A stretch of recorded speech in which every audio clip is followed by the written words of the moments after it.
بسم اللہ الرحمن الرحیم۔ 11ویں جماعت کے عزیز طلباء و طالبات السلام علیکم۔ میں professor Tariq Naeem Badar the concept academy Islamabad کے شعبہ اردو سے آپ سے مخاطب ہوں۔ عزیز طلباء و طالبات، ہم نے کچھ اسواق پڑھے، نظم پڑھی، غزل پڑھی۔ آج ہم کچھ بات کریں گے قواعد و انشاء کے حوالے سے، گرامر کے حوالے سے، اور اس میں جو پہلی چیز ہے وہ ہے اسناد یا صنعتیں۔ صنعتیں بھی کہلاتی ہیں اور انہیں کہتے ہیں علم صنائع و بدائع۔ عرف عام میں یہ صنعتیں کہلاتی ہیں۔ لفظ ہے صنائع و بدائع۔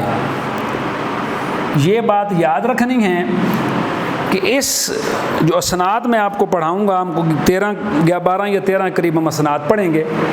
4 میں نے لکھی ہیں، بعض ذرا تفصیل طلب ہے، ممکن ہوا تو یہ چاروں مکمل ہو جائیں گی، نہ ہوا تو انشاءاللہ جب تک یہ مکمل اب نہیں ہوتی 2 سے 3 لیکچر میں انشاءاللہ یہ مکمل ہو جائیں گی، اور ان کو ہی ہم انشاءاللہ آگے پڑھیں گے۔ اس کے بعد ہم پڑھیں گے اگلے سبق وغیرہ، اور ساتھ ساتھ انشاءاللہ ساری چیزیں جو ہیں وہ چلتی رہیں گی۔ تو بات بیٹا یہ کر رہا تھا کہ صنائع و بدائع لفظ ہے، صنائع صنعت سے ہے، مصنوعی، بناوٹی، بنانا۔ بدائع کہتے ہیں بدی سے، معنی ہے خوبصورت۔ صنائع و بدائع کا لفظی معنی ہو جائیں گے چیزوں کو خوبصورت طریقے سے بنانا۔ یہاں ہو جائے گا الفاظ کو خوب طرح سے استعمال کرنا، صنائع و بدائع کہلاتا ہے۔ عرف عام میں یہ کہلاتی ہیں صنعتیں، انڈسٹریز۔ اب صنعتیں کیوں استعمال ہوتی ہیں، کہاں استعمال ہوتی ہیں، تو اس کے بارے میں یہ بتا دینا چاہتا ہوں۔ صنعتیں اشعار میں، یہ بات یاد رکھنی ہے کہ صنعتیں ہمیشہ اشعار میں استعمال ہوتی ہیں۔ الفاظ کا خوبصورت چناؤ کر کے جو شاعر ہے وہ شعر لکھتا ہے، شاعری کرتا ہے، اور اس میں یہ صنعتیں کس طرح استعمال ہوتی ہیں، اس پہ انشاءاللہ ہم ساتھ ساتھ آگے کرتے ہیں بات۔ تو نمبر 1 پہ ہے مراعات النظیر۔ پہلی جو صنعت ہے اس کا نام ہے صنعت مراعات النظیر۔ دوبارہ بتا رہا ہوں، یہ صنعتیں آپ نے ساتھ ساتھ کاپی پہ لازمی لکھنی ہیں۔ اس کی وجہ یہ ہے کہ اس میں سے کوئی نہ کوئی سوال لازمی آ جاتا ہے۔ یہ ویری امپورٹنٹ ہیں، بہت امپورٹنٹ ہیں، تو آپ نے ساتھ ساتھ اس کو لکھنا ہے اپنے پاس۔ مراعات کے معنی ہوتا ہے ملحوظ رکھنا، لحاظ رکھنا، ملحوظ خاطر رکھنا۔ ہم اس کی تعریف میں لکھیں گے، ایک چیز کی مناسبت سے کلام میں ایسے الفاظ جمع کرنا جن میں باہم مماثلت بھی ہو یا مناسبت بھی ہو، اور وہ الفاظ ایک دوسرے کے متضاد نہ ہوں، ایک دوسرے کے مخالف نہ ہوں، ان الفاظ میں تضاد نہ ہو، تو وہ کہلاتی ہے صنعت مراعات النظیر۔ یہ اس کی تعریف ہے، میں دوبارہ دہرا دیتا ہوں۔ آپ اس کو لکھ سکتے ہیں کہ ایک چیز کی مناسبت سے شاعری میں ایسے الفاظ استعمال کرنا جو آپس میں مناسبت و مماثلت تو رکھتے ہوں لیکن ایک دوسرے کے متضاد نہ ہوں، صنعت مراعات النظیر کہلاتی ہے۔ میں اس کی مثال دے دیتا ہوں، 2-3 مثالیں آپ لکھ لیں۔ پہلی مثال ہے پتا پتا، بوٹا بوٹا، حال ہمارا جانے ہے، جانے نہ جانے گل ہی نہ جانے، باغ تو سارا جانے ہے۔ اب دیکھیے، پتا، بوٹا، گل، ان ساری چیزوں کا تعلق کس چیز کے ساتھ ہے؟ باغ کے ساتھ ہے۔ یعنی ان میں ایسی کوئی چیز نہیں ہے جو ایک دوسرے کے مخالف ہو، اس لیے یہ شعر صنعت مراعات النظیر کے جو تعریف ہے اس پہ یہ پورا اترتا ہے۔ ایک شعر اور پڑھتا ہوں۔ رات چھنکاتی ہے تارے، صبح برساتی ہے نور، رات چھنکاتی ہے تارے، صبح برساتی ہے نور، موسم باراں بچھا دیتا ہے سبزہ دور دور۔ اس میں رات، ستارے، صبح نو، باران، برسات کا تعلق ایک ہی مضمون سے ہے، اس لیے موسم باران سے تعلق ہے ساری باتوں کا، اس لیے یہ شعر بھی مرات النظیر کے تعریف پہ پورا اترتا ہے۔ تیسرا شعر ہے زندگانی کی حقیقت کوہکن کے دل سے پوچھ، جوئے شیر و تیشہ و سنگ گراں ہے زندگی۔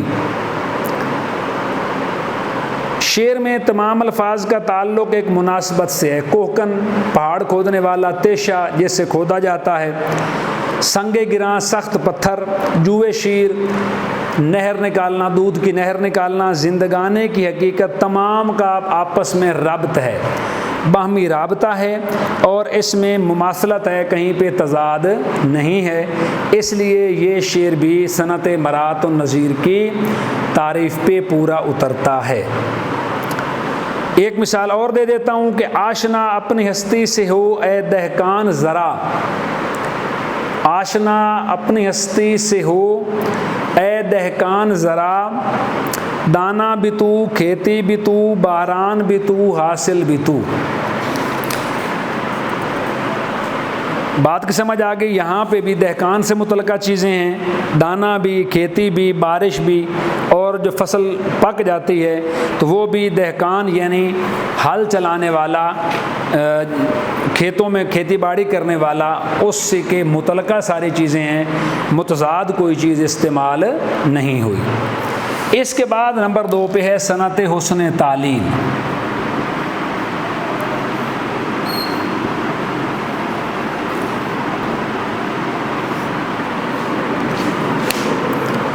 تعلیل کا معنی ہوتے ہیں سبب یا وجہ۔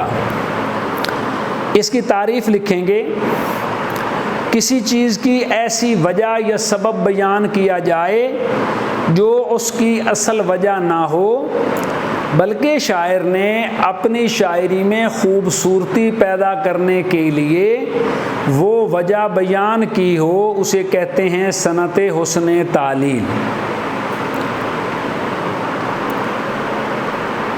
کسی چیز کی ایسی وجہ یا سبب بیان کرنا جو دراصل وہ حقیقی وجہ نہ ہو، بلکہ شاعر نے اپنی شاعری میں وہ وجہ اپنی شاعری کو خوبصورت بنانے کے لیے بیان کی ہو، کہلاتی ہے صنعت حسن تعلیل۔ اس پہ بھی 2-4 شعر میں بتا دیتا ہوں، آپ کو اندازہ ہو جائے گا۔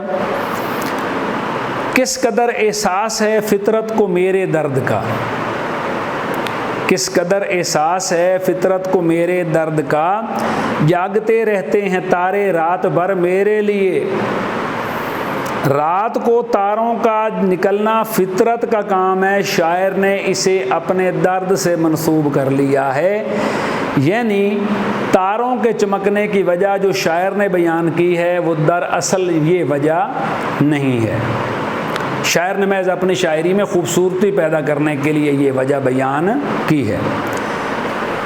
دوسری میں مثال دیتا ہوں کہ رات محفل میں تیرے حسن کے شعلے کے حضور، شمع کے منہ پہ جو دیکھا تو کہیں نور نہ تھا۔ یہ بھی بڑی زبردست بات ہے۔ میر درد اپنی شاعری کو خوبصورت بنانے کے لیے اپنے محبوب کے چہرے کو شمع سے زیادہ خوبصورت قرار دیتے ہیں، حالانکہ ایسا ہوتا نہیں ہے۔ پھر ہے مثال نمبر 3، تھی نہر الکما بھی خجالت سے آب آب، روتا تھا پھوٹ پھوٹ کے دریا میں ہر حباب۔ حباب کے معنی ہوتے ہیں بلبلے، خجالت کے معنی ہوتا ہے ذلیل ہونا، شرمندہ ہونا۔ تو کہتا ہے نہر الکما بھی شرم کے مارے پانی پانی ہوگی، محاورہ استعمال کیا شاعر نے، شرم سے پانی پانی ہو جانا، کیونکہ روتا تھا پھوٹ پھوٹ کے دریا میں ہر حجاب، کہ جو حجاب تو ویسے پھوٹتے ہیں، بلبلے بنتے ہیں، ان کی عمر ہی چند سیکنڈ ہوتی ہے، اس کے بعد وہ ختم ہو جاتے ہیں، لیکن یہاں پہ شاعر نے اپنی شاعری میں خوبصورتی پیدا کرنے کے لیے یہ دونوں وجوہات اس لیے بیان کی کیونکہ وہاں پہ حضرت امام حسین عالی مقام کا یزید کی فوج سے جنگ ہوئی، جھگڑا ہوا، جس میں مسلمانوں کی طرف سے 72 لوگ شہید ہوئے اور یزید کی طرف سے کوئی نقصان نہیں ہوا، کیونکہ جو اسلامی لشکر تو خیر نہیں کہہ سکتے، جو خانوادہ تھا، خاندان تھا حضرت امام حسین علی مقام کا، وہ خالی ہاتھ تھا، نہتا تھا۔ ایک مثال اور لکھ لیں کہ پیاسی جو تھی سپاہ خدا 3 رات کی، ساحل سے سر پٹکتی تھی موجیں فرات کی۔ یہ بھی میرنیس کے مرثیے میں سے لیا گیا ایک شعر ہے۔ یہاں بھی ساحل سے سر پٹکتی تھی موجیں فرات کی، فرات سے مراد دریائے فرات ہے کہ اس کی موجیں جو ہیں وہ تکلیف کی حالت میں چیختی تھیں اور اپنا سر جو ہے وہ کناروں سے ٹکراتی تھیں۔ کب پیاسی تھی سپاہ خدا 3 رات سے، حضرت امام حسین علیہ مقام کا جو خاندان تھا وہ 3 دن سے پیاسا تھا، اور یزید کی فوج نے آپ کے پانی لینے، دریائے فرات سے پانی لینے پر پابندی لگا رکھی تھی۔ تو اس لیے وجہ جو بیان کی ہے دریائے فرات کی موجوں کا سر پٹکنے کی اصل وجہ یہ نہیں ہے، بلکہ شاعر نے اپنی شاعری میں خوبصورتی پیدا کرنے کے لیے یہ وجہ بیان کی ہے۔ بے سبب زلزلہ عالم میں نہیں آتا، کوئی بے تاب زیر خاک تڑپا ہوگا، کہ کوئی محبوب کی خاطر بے تاب آدمی مٹی میں دفن ہو کے زمین کے نیچے وہ تڑپ رہا ہوگا، اس لیے زلزلہ آیا۔ تو زلزلہ آنے کی وجہ کسی کا تڑپنا نہیں ہوتی۔ یہ بھی شاعر نے اپنی شاعری میں خوبصورتی بیان کرنے کے لیے یہ وجہ جو ہے وہ بیان کی ہے۔ چوتھے نمبر پہ ہے صنعت لف و نشر۔ لف کے معنی ہوتے ہیں لپیٹنا اور نشر کے معنی ہوتے ہیں کھولنا۔ علم بدیع کی اصطلاح میں لف و نشر ایسے شعر کو کہا جاتا ہے جس میں ایک مصرعے میں کسی ایک بات کا ذکر کیا جائے، دوسرے مصرعے میں اسی کی مناسبت سے کچھ چیزوں کا ذکر آ جائے، اسے کہتے ہیں صنعت لف و نشر۔ نہ ہمت نہ قسمت نہ دل ہے نہ آنکھیں، پہلی مثال ہے، نہ ہمت نہ قسمت نہ دل ہے نہ آنکھیں، نہ ڈھونڈا نہ پایا نہ سمجھا نہ دیکھا۔ پہلی میں کچھ چیزیں بیان کی ہیں اور دوسری میں ان کی جو ہے تفصیل بیان کر دی ہے۔ شاعر نے بات کرتے ہوئے کہا ہے کہ نہ ہمت نہ قسمت نہ دل ہے نہ آنکھیں، یہ 4 چیزیں ہیں جن کا ذکر کیا۔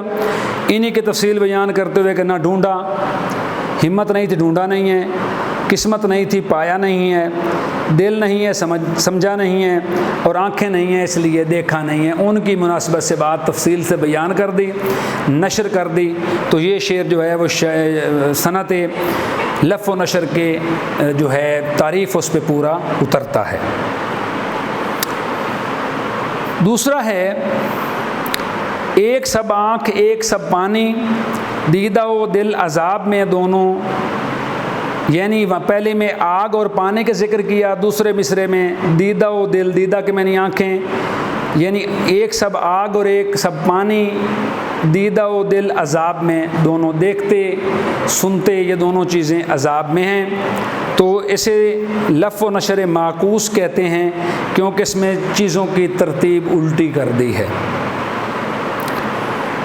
پھر ہے کہ تیرا ملنا تیرا نہیں ملنا، تیرا ملنا تیرا نہیں ملنا، اور جنت ہے کیا جہنم ہے کیا، تم ملو گے تو جنت ہے، تم نہیں ملو گے تو دنیا ہی میرے لیے جہنم ہے۔ آخری مثال ایک اور سن لیں، تیرے رخسار کدو چشم کے ہیں عاشق زار، گل جدا سرو جدا اور نرگے سے بیمار جدا۔ رخسار کے معنی گال، قد کو کہتے ہیں، چشم کے معنی آنکھ، عاشق زار تیری ان ساری چیزوں کے لوگ عاشق ہیں۔ گل جدا، گل کے معنی پھول، تیرے رخسار پھولوں کی مانند خوبصورت ہیں۔ قد سرو جیسا، سرو کا پودا ہوتا ہے بڑا لمبا سیدھا۔ نرگس سے بیمار جدا، نرگس کا پھول ہوتا ہے جس کو انتظار کی علامت سمجھا جاتا ہے اور اس کی شکل آنکھ کی مانند ہوتی ہے۔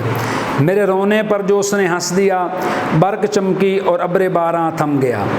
میرے رونے پہ جو اس نے ہنس دیا، برق چمکی، برق کے معنی ہوتا ہے بجلی، اور ابر باراں تھم گیا، بارش جو ہے وہ رک گئی، ابر باراں کے معنی برستا ہوا بادل۔ تو نمبر 4 پہ ہے صنعت، 3 پہ ہوگی لف و نشر، 4 پہ ہے تلمیع۔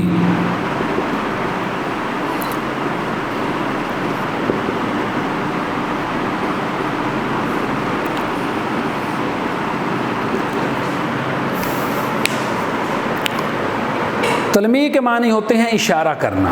یہ صنعت استعمال ہوتی ہے، کس میں؟ نثر میں بھی استعمال ہوتی ہے۔ ادبی اصطلاح میں تلمیح سے مراد کسی روایت، حصہ، واقعہ، داستان، تاریخ، حدیث نبوی صلی اللہ علیہ وسلم، سنت نبوی یا معجزات کی طرف اشارہ کرنا تلمیح کہلاتا ہے۔ نثری مثالیں ہیں کوہ طور، آتش نمرود، آب حیات، جام جم، اورنگ سلیمان یعنی تخت سلیمان، ابن مریم، چاہے یوسف، جوئے شیر، محمود و ایاز وغیرہ۔ شعری مثالیں ہیں بے خطر کود پڑا آتش نمرود میں عشق، عقل ہے محو تماشائے لبے بام ابھی۔ یہ اس میں حضرت ابراہیم علیہ السلام کے آتش نمرود میں اپنی مرضی سے داخل ہونے کا ذکر ہے، اس لیے اس واقعے کی طرف یہ اشارہ ہے۔ آ رہی ہے چاہے یوسف سے صدا، دوست یہاں تھوڑے ہیں اور بھائی بہت۔ یہ حضرت یوسف علیہ السلام کو جو بھائیوں نے کنویں میں پھینک دیا تھا، اس واقعے کی طرف یہ چاہے یوسف اشارہ ہے، تو یہ سند تلمیح استعمال ہوئی اس شعر میں۔ ابن مریم ہوا کرے کوئی، میرے دکھ کی دوا کرے کوئی۔ ابن مریم سے مراد حضرت عیسیٰ علیہ السلام ہے، جو بن باپ کی اولاد تھے، بن باپ کے بچے تھے۔ اللہ تعالیٰ نے قرآن مجید میں فرمایا کہ ہم نے اپنے خیال سے یا اپنی مرضی سے مریم میں روح پھونکی، تو یہ اس میں وہ ہے ابن مریم ہوا کرے کوئی، حضرت عیسیٰ علیہ السلام کی پیدائش کی واقعے کی طرف یہ اشارہ ہے۔ اور آخری شعر ہے کہ کیا کیا خضر نے سکندر سے، اب کسے رہنما کہیے۔ حضرت خضر علیہ السلام جو کہ کہا جاتا ہے دنیا میں زندہ ہیں، انہوں نے آب حیات پی رکھا ہے، یہ ان کی طرف اشارہ ہے۔ تو یہاں پہ ہوتی ہے بیٹا ہماری آج کا جو سبق ہے مکمل۔ انشاءاللہ اگلے لیکچر میں کچھ اور اسناد کے ساتھ، مزید اسناد کے ساتھ آپ سے ملاقات ہوگی۔ تب تک کے لیے اجازت، بہت شکریہ، اللہ نگہبان۔